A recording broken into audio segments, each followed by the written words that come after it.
to-dos, and users. If you click on the users, look, if we send a request to this address, we get a bunch of users with comments, album.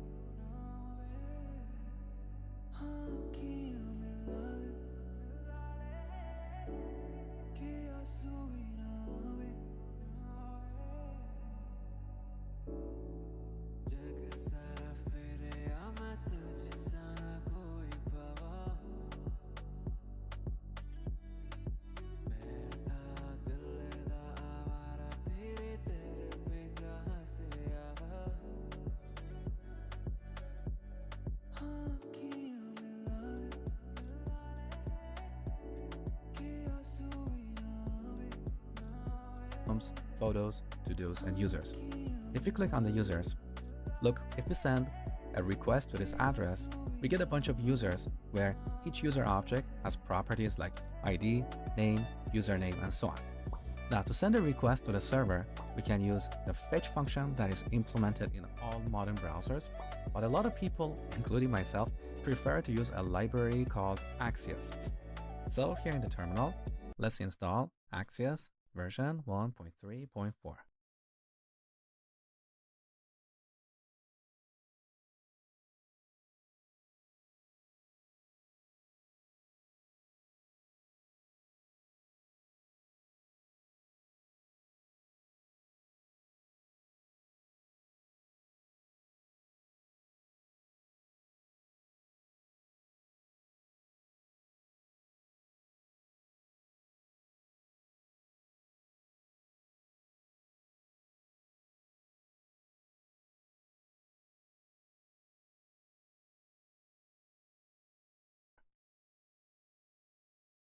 Good.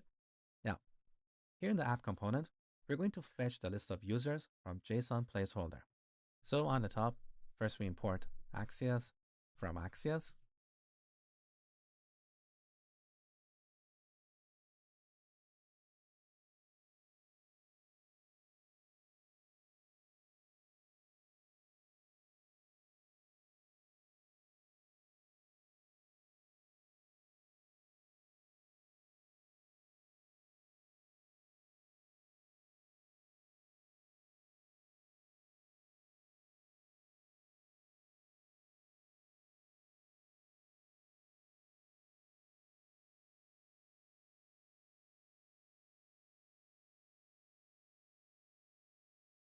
Next, we use the state hook for declaring a state variable for storing our users.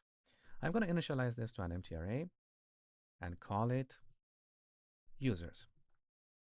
Okay. Next, we need to use the effect hook. And this is where we're going to call the server. To do that, we're going to call axios.get. And here we pass the address or the URL of an endpoint.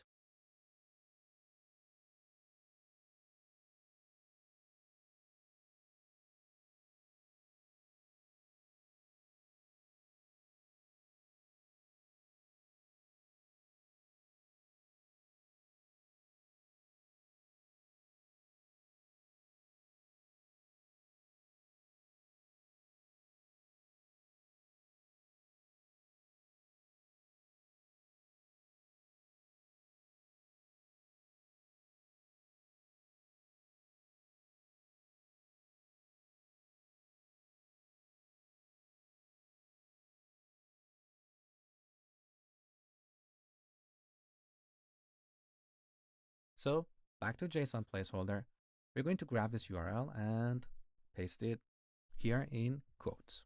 Okay. Now, because calling the server is not going to happen immediately, perhaps it's going to take half a second or longer, this method returns a promise.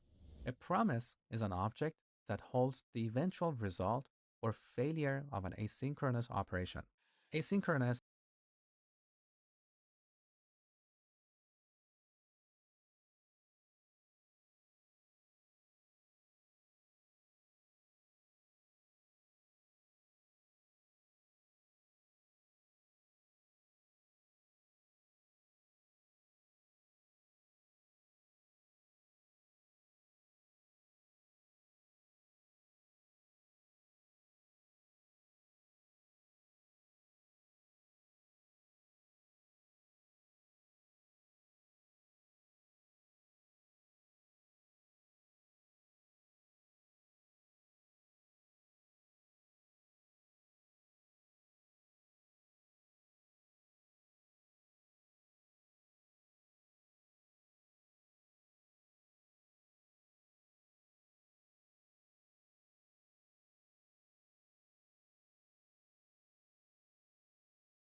It's just a fancy term for an operation that might take a long time, okay?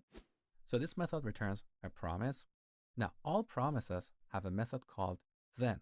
So right after we can call then, or to make our code a little bit cleaner, we can put then on the new line. We call this method, and here we pass a callback function. That function will get executed when our promise is resolved and the result is ready. In this case, we need to pass a function that has a parameter called res or response, whatever you prefer. I'm going to go with res, that is shorter. Now in this function, let's just do a console.log and log the response on the console. So back to the browser, this is what we get. In this response object, we have properties like config, data. This is where we have our user objects. We also have headers, request, status.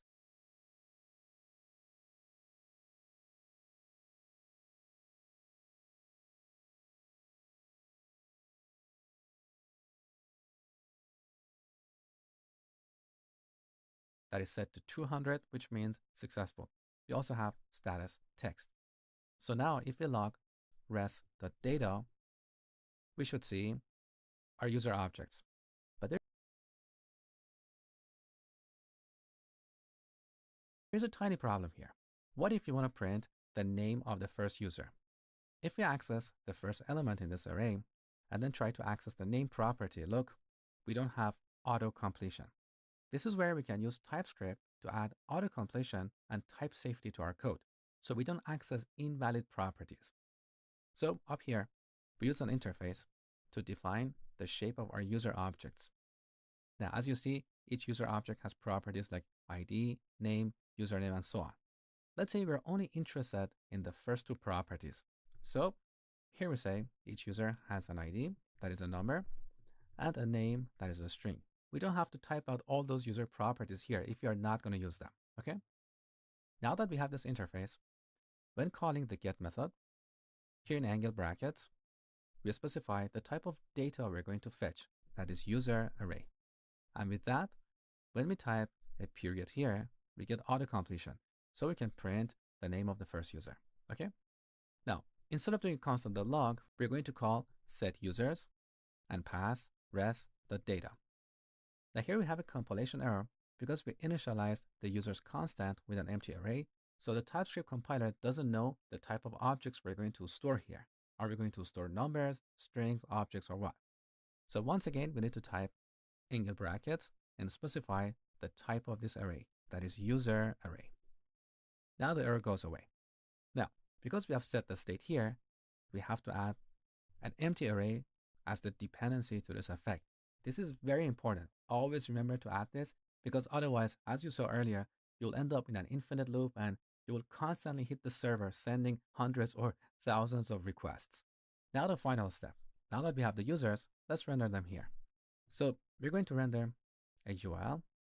Now here we're going to grab our users and map each user to a list item. Next, we set the key to user.id. Look, again, we have IntelliSense or auto completion. This is very helpful. And for the text, we're going to render user.name. So here's the list of our users.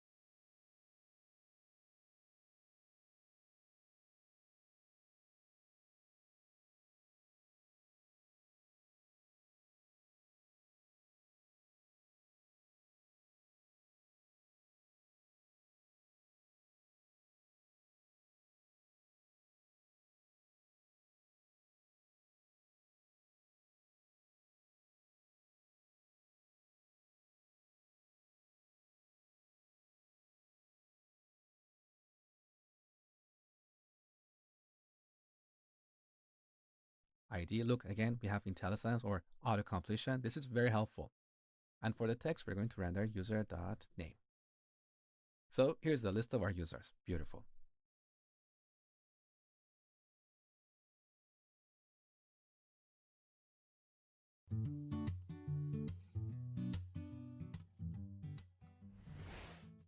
So you learn how to fetch data with Axios.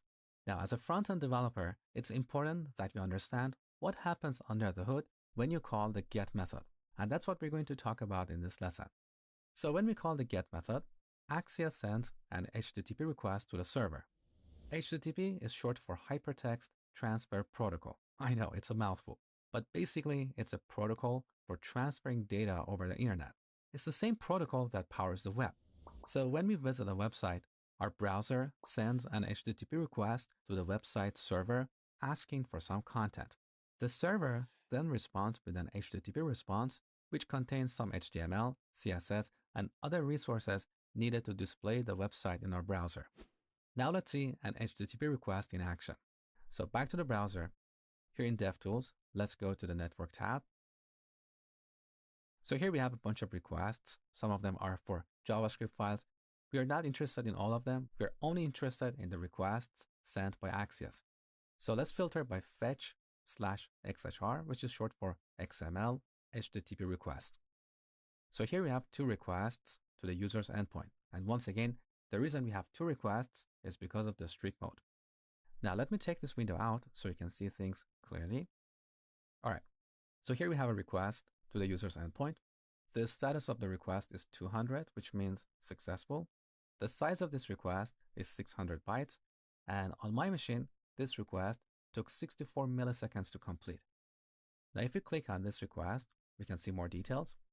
So here in the headers tab, we have some general headers.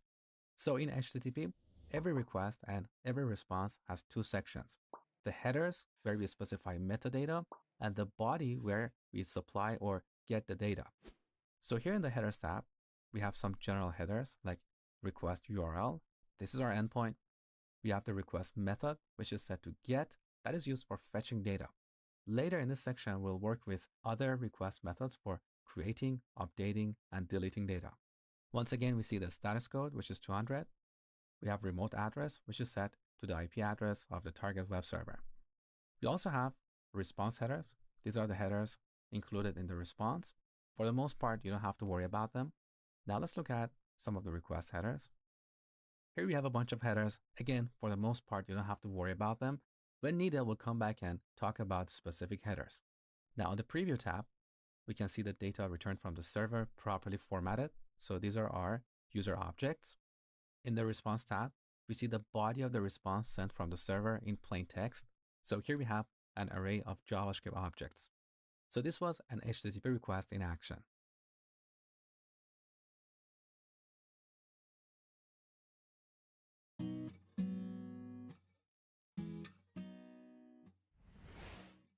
Now, while calling the server, many things can go wrong. Perhaps our network connection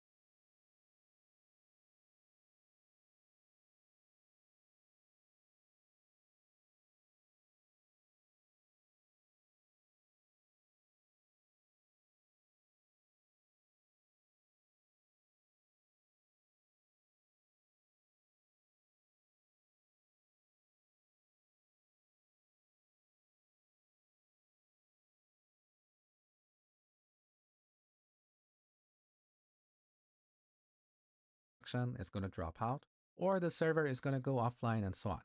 As a good developer, we should anticipate such problems and handle errors properly.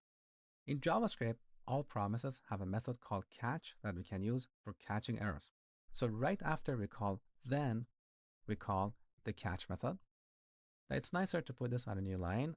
This way our code is better formatted. So we call the catch method and give it a callback function. This function will get executed if something goes wrong while fetching the data.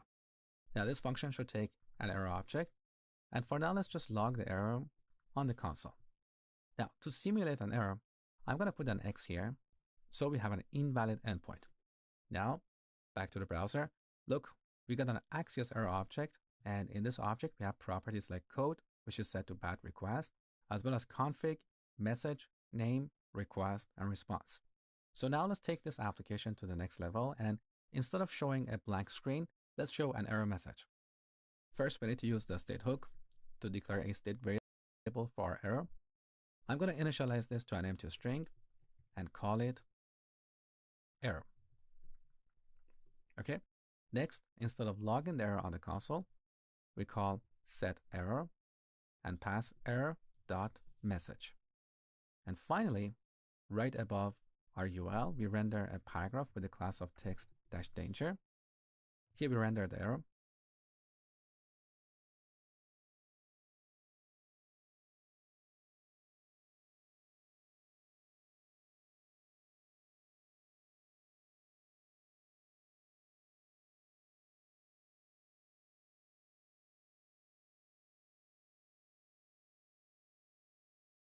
Message.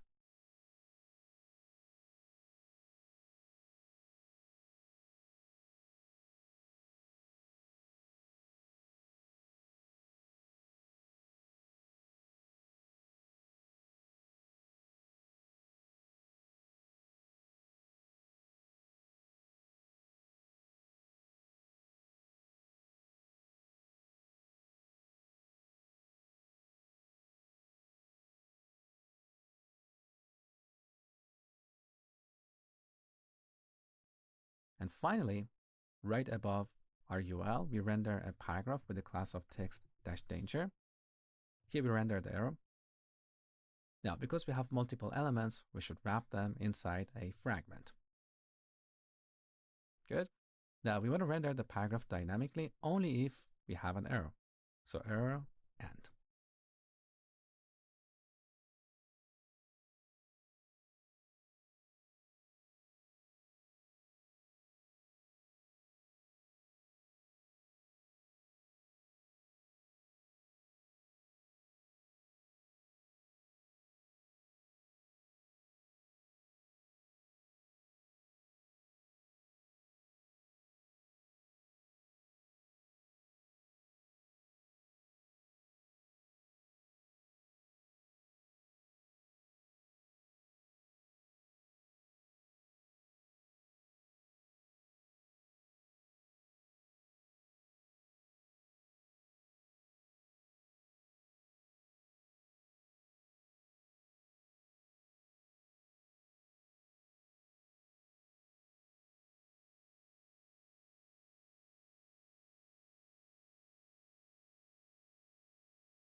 Good. Now, look, we get an error message saying request failed with status code only if we have an error. So error end. Good. Now, look, text-danger. Here we render the error. Now, because we have multiple elements, we should wrap them inside a fragment. Good. Now, we want to render the paragraph dynamically only if we have an error. So error end. Good. Now, look, we get an error message saying request failed with status code 404.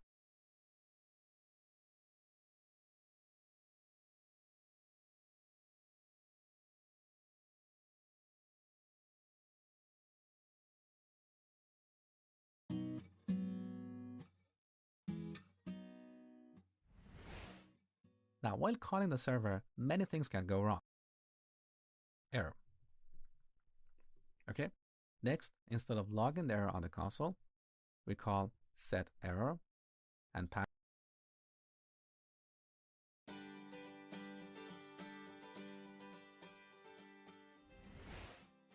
Now, some people don't like this way of working with promises. They don't like calling then and catch methods. So let me show you a different way to rewrite this code in a kind of more linear way using async and await. So you know that the get method here returns a promise. So get returns a promise. Now, if this promise is resolved, we'll get what? We'll get a response object, right? Response. But what if the promise is rejected? What if something goes wrong? We get an error. So let's see how we can rewrite this code without calling then and catch methods. In JavaScript, if we have a promise, we can put the await keyword in front of the promise to get the result. So here we can await the promise that is returned from the get method to get the response object. Now here we have a compilation error saying await expressions are only allowed within async functions. So to use the await keyword here, we have to mark the containing function as async. But now we get a different kind of error because React doesn't allow us to pass an async function to the effect hook. So to work around this, we have to remove the async keyword from here.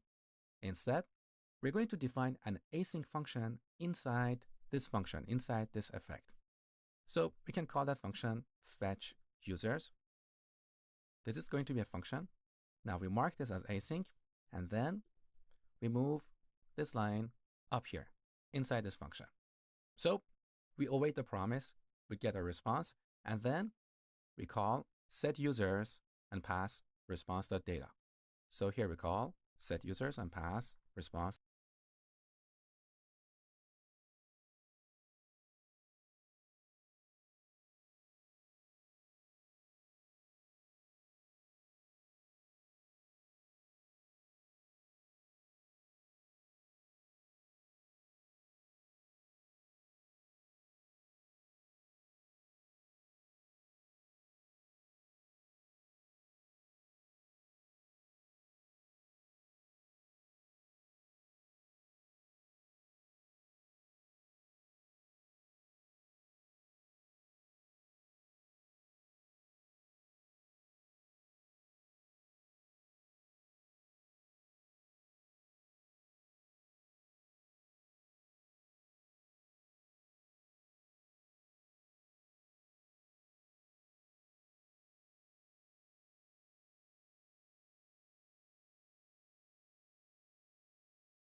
Data.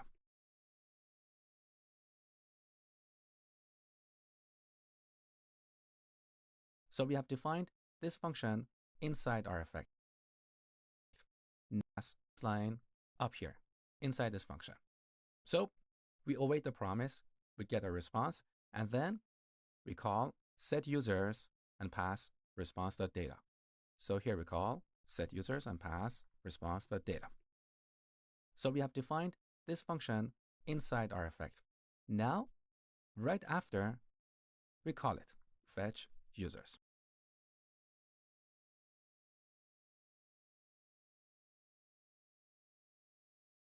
Okay, so this was the happy path if the promise is resolved. But what if the promise is rejected? Well, for that, we have to wrap these two lines inside a try-catch block. So here we add a try block. We move these two lines up here. Then we add a catch clause to catch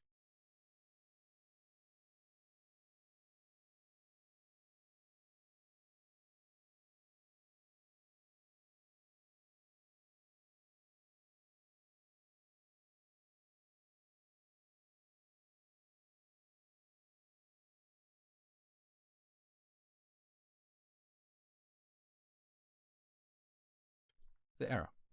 Now, just like before, here we have to call set error and pass error.message. So let's cut this and paste it here. Now here we have a compilation error saying error is of type unknown. So the TypeScript compiler cannot tell the type of the error object. Now here's a problem. We cannot annotate this object here. We cannot set it to Axios error because type annotation is not allowed in a catch clause. So to work around this, we have to wrap this error object in parentheses. Then we use the as keyword to tell the TypeScript compiler the type of this object. That is going to be Axios error. Now to import this, we press Command and period on Mac or Control and period on Windows. Now for some reason VS Code is not detecting this, so we have to import it manually on the top. So on the top, we import Axios error from the Axios module. So this is the end result. Now, I personally have used async and await a billion times before, and I never had problems with them. But when it comes to using the effect hook in React, I don't find this approach elegant because for a starter, we have to create an extra function. Then we have to wrap our code inside a try-catch block, and on top of that, we have to use type assertion to tell the TypeScript compiler the type of this error object. There's a fair amount of extra work we have to do. Let's compare this code with the previous implementation. So here in VS Code, I'm going to go to the source control tab. Let's do a before and after comparison. So this is what we previously had. We only had 4 lines of code, and our code is beautifully formatted. Now compare this with our new implementation. Our code is longer, and all these braces and indentation make the code kind of ugly. So going forward, I'm not going to use this approach. I'm going to stick to then and catch method. But if you prefer to use a try-catch block, that's totally fine.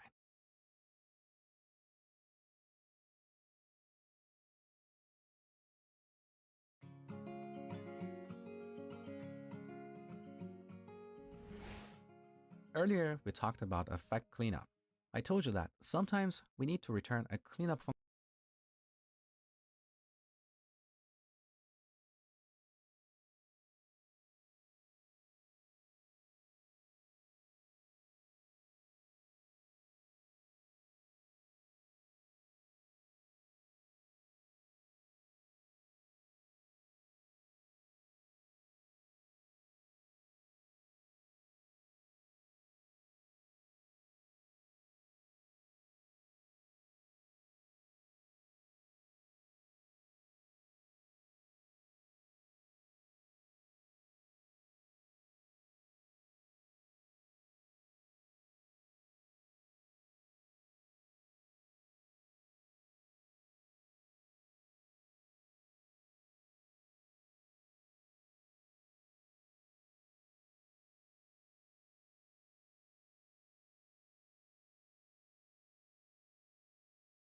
function from our effect.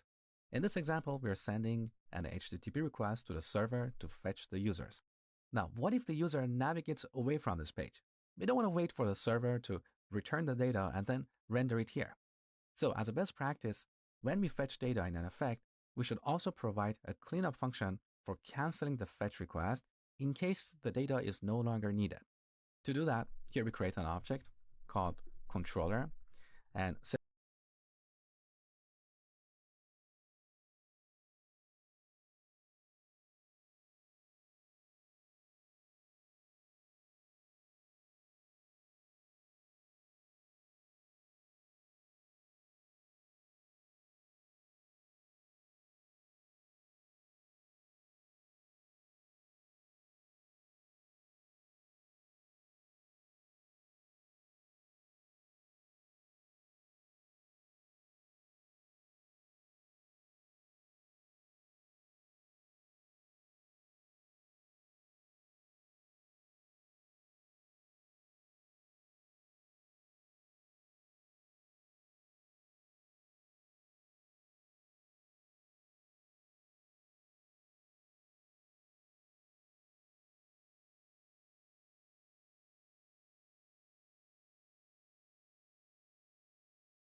it to an instance of abort controller.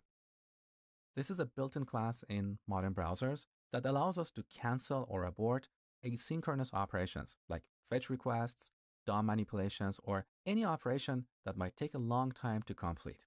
Okay? Now, when we call the get method, as a second argument, we pass a configuration object. This is a request configuration object. In this object, we set the signal property to controller.signal. And finally, at the end, here we return our cleanup function. In this function, we call controller.abort. Okay? Now, earlier I added an X here to simulate an error. Let's remove it. Now, back to the browser. Look, we have a cancel error, and this is ugly. So, back to our catch function. Here I'm going to add a block of code. First, we check if this error object is an instance of canceled error that is defined in the Axios module. If so, we return immediately. Otherwise, we set the error to error.message.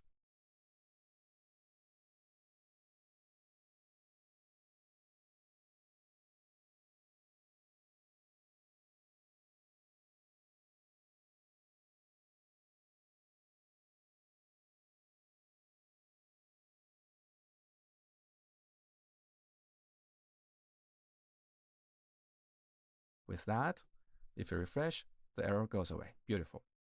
Now let's look at the network tab. Look, we have two requests sent to the user's endpoint. The first request is canceled because as part of mounting this component for the second time, React first removes the previous component, and that is like the user navigating away from this page. In that moment, our cleanup function is called and our request is canceled. So this is another benefit of canceling fetch requests. With the strict mode enabled, we don't have to worry about a request sent to the server twice.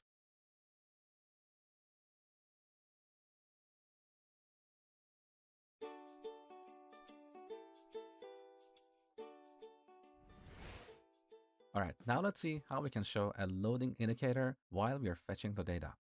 First, we need to use the state hook to declare a state variable. We initialize it to false and call it is loading. Now, just before we call a server, we set loading to true to show the loader. And then when we are done, we should set it back to false so the loader is hidden. Now, we cannot do this right here because calling the server is an asynchronous operation. Back to false so the loader is hidden. We set loading to true.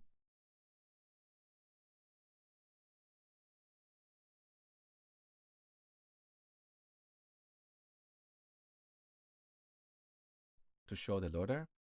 And then when we are done, we should set it back to false so the loader is hidden. Now, we cannot do this right here because calling the server is an asynchronous operation. Asynchronous means non-blocking. So this line of code is not going to block the execution of our code. So the control will immediately move to the next line and will end up hiding the loader. This is not what we want. Instead, we should hide the loader when our promise is settled, whether it's resolved or rejected. Now, there are two ways to do this. We can do this in our callbacks. So right here, we add a block of code. First, we set the users, and then we set loading to false. The order of these lines doesn't really matter because React applies all these updates and then it will re-render our component. Okay? So we hide the loader when we get the result from the server. And also, if something goes wrong, if our promise is rejected, we should hide the loader. Now, let's remove this line. So this is one way to do this, but it's a little bit ugly because we have duplicated this line of code. The proper way to do this is in the finally method. So all promises have a finally method. Here we can pass a callback, and this will always get executed when our promise is settled, whether it's resolved or rejected. With this, we can write this piece of code only once. However, this doesn't work with the strict mode turned on. Honestly, I have no explanation for it. So for the time being, the only solution that works is duplicating this line in our callbacks. Okay, so let's remove the call to the finally method. Now the last part is showing the loader. So here in our markup, right above our UL, we're going to add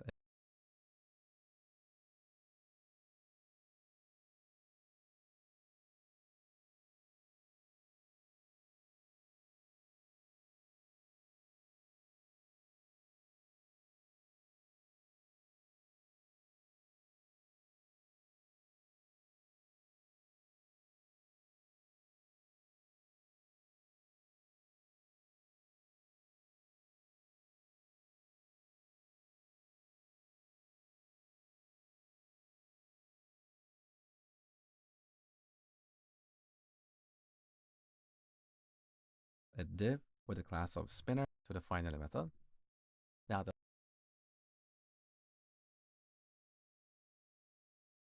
last part is showing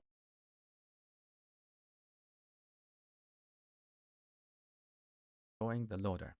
So here in our markup, right above our UL, we're going to add a div with a class of spinner dash border. This is one of the Bootstrap classes for showing a spinner. So tab. Now we want to render this only if isLoading is true. Okay. Now back in the browser, let's refresh. We don't see the loader because the connection is so fast. So to simulate a slow connection, we go to the network tab. That's right here, and apply some throttling. So here we can simulate a fast or slow 3G connection. Now let's refresh.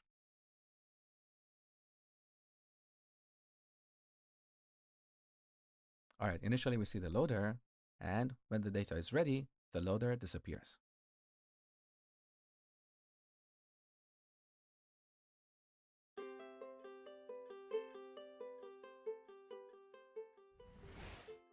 All right, now let's see how we can delete data. First, we should add a button in front of each user. So here we add a button with two classes, btn and btn.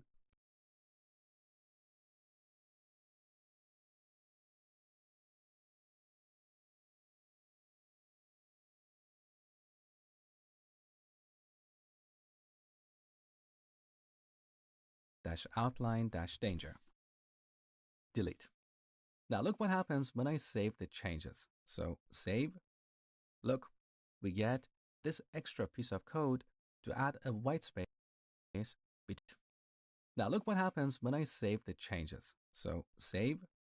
Look, we get this extra piece of code to add a white space between the user and the button.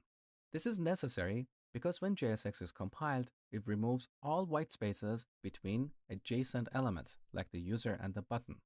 So we cannot remove this and type a bunch of white spaces to add some space between these elements. If we do this, look what happens. Now the user and the button.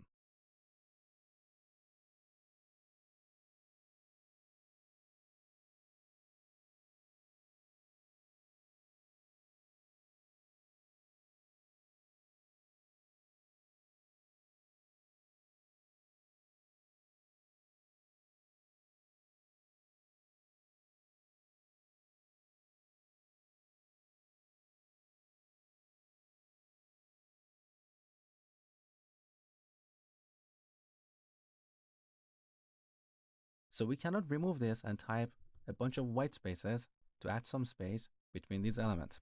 If we do this, look what happens. Now our delete button is right next to the user. This is not what we want, right? So to enforce some white space, we need to wrap it in braces. Like this, okay? Now, I don't like how these buttons are aligned. It would be nicer if we push them to the right side so all of them are aligned properly. So let's improve the look and feel of this page step by step. First, I want to convert this unordered list to a list group component in Bootstrap. So here we set the class name to list-group. And for each list item, we should also apply a class called list group item. With that, the bullet points are gone, and now we have this beautiful list. The next step is aligning the buttons on the right side. To do that, we're going to convert each list item to a Flex container. If you're not familiar with Flex, go take my HTML course. I've covered it in detail in the second part, okay? So back to the code. Here's our list item. We need to apply another class that is d-flex. This is one of the utility classes in Bootstrap. So D here is short for display. By applying this class here, we convert each list item to a Flex container. The next class we need to apply here is justify content between. With this, we can distribute the available space between these elements. So now our usernames are pushed to the left side and our buttons are pushed to the right side. That is better. Now with this implementation, we don't need this ugly white space here because we are relying on Flex to align our items. So remove, and we still get the same result as before, okay? Now let's implement the delete functionality. So here's our button. We should set onClick to a function. Here we call a function that I'm going to create in a minute. That's delete user. So we call this function and pass the user object that we're currently rendering. Now let's create this function. So just before our return statement, we create a function called delete user that takes a user object of type user. This is the interface that we defined earlier up here, okay? So here's our user. Now in this function, we have two options. We can either update the UI first and then call the server to save the changes. This is called an optimistic update. So we are optimistic or positive that the call to the server is going to succeed most of the time. So we update the UI first to give the user instant feedback, and then we'll call the server to persist the changes. With this approach, our UI will be blazing fast. Alternatively, we can use a pessimistic update. So we assume that the call to the server is going to fail, so first we call the server and wait for the result. If the call is successful, then we'll update the UI.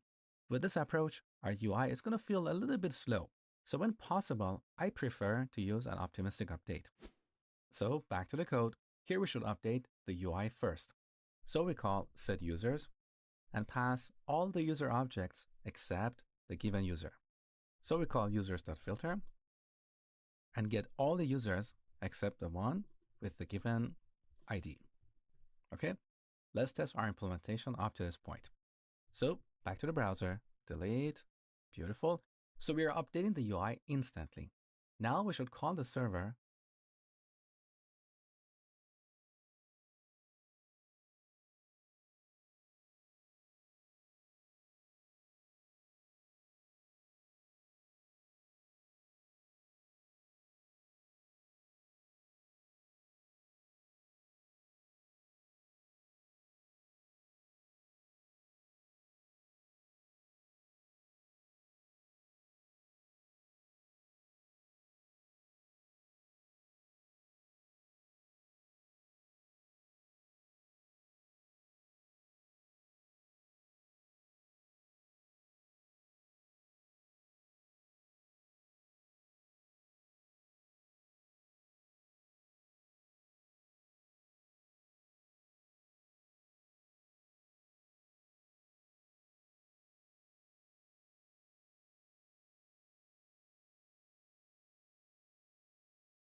Let's test our implementation up to this point. So back to the browser, delete, beautiful. So we are and pass all the user objects except the given user. So we call users.filter and get all the users except the one with the given ID.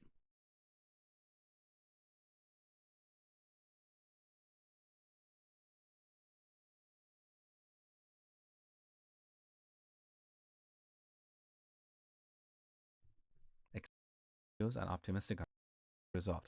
If the call is successful to the code, here we should update the UI. To give delete, pass the user object that we're currently rendering.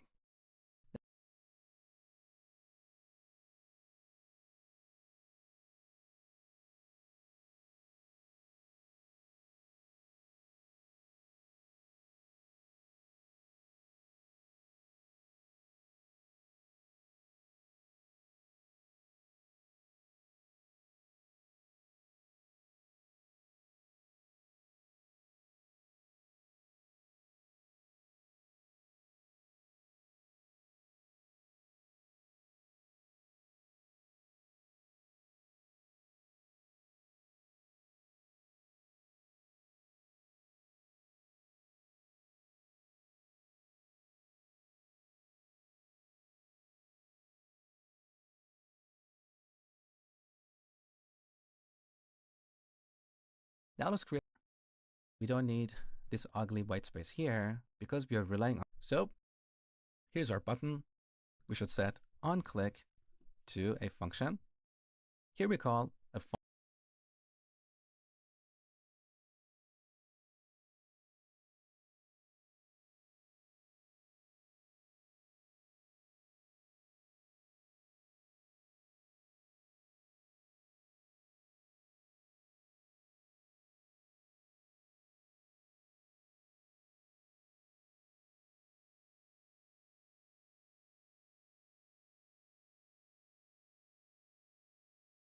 function that I'm going to create in a minute. That's delete user. So we call this function and pass the user object that we're currently rendering. Now let's create this function. So just before our return statement, we create a function called delete user that takes a user object of type user. This is the interface that we defined earlier up here, okay? So here's our user. Now in this function, we have two options. We can either update the UI first and then call the server to save the changes. This is called send feed. Assume that it's going to set users and pass all the user objects except the given user. So we call users.filter and get all the users except the one with the given ID. Okay, let's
test our implementation up to this point. So back to the browser, delete, beautiful. So we are updating the UI instantly. Now we should call the server to persist the changes. So here we call axios.delete. Now here we need to pass a URL.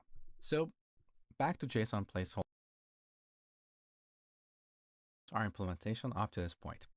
So back to the browser, delete, beautiful. So we are updating the UI instantly. Now we should call the server to persist the changes. So here we call axios.delete. Now here we need to pass a URL. So back to JSON placeholder website, I'm going to grab this URL. We paste it here. And at the end, we add the ID of the given user. So plus user.id.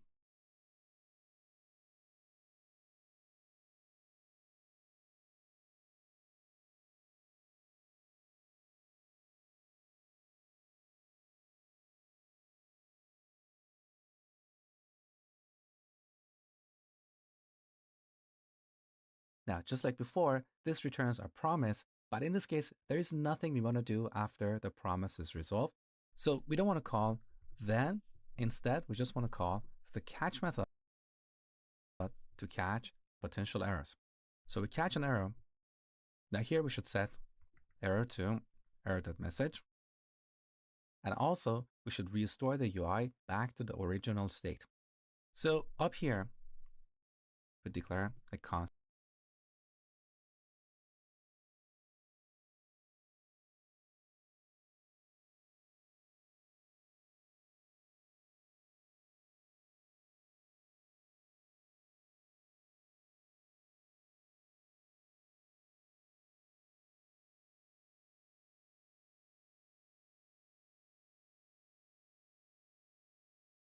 constant called original users, and here we spread our users array. If we catch an error, we simply set our users back to the original users. Okay, let's test our implementation. So let's delete Lian. Good.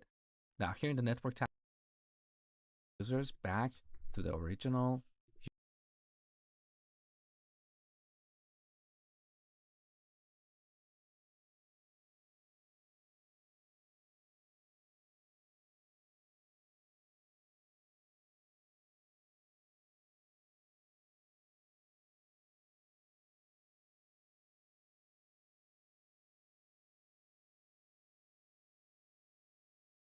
users.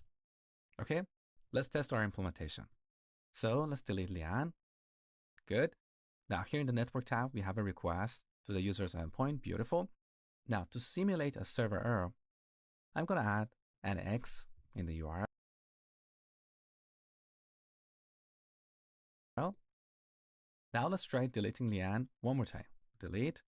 All right, we get the error message and Lian is inserted back to our list.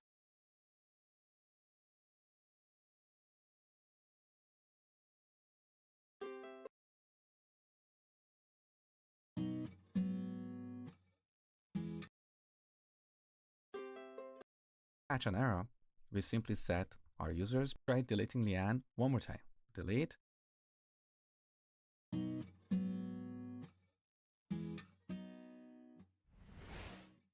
Now to create data, I'm going to add a button right above our list. So a button with a few classes.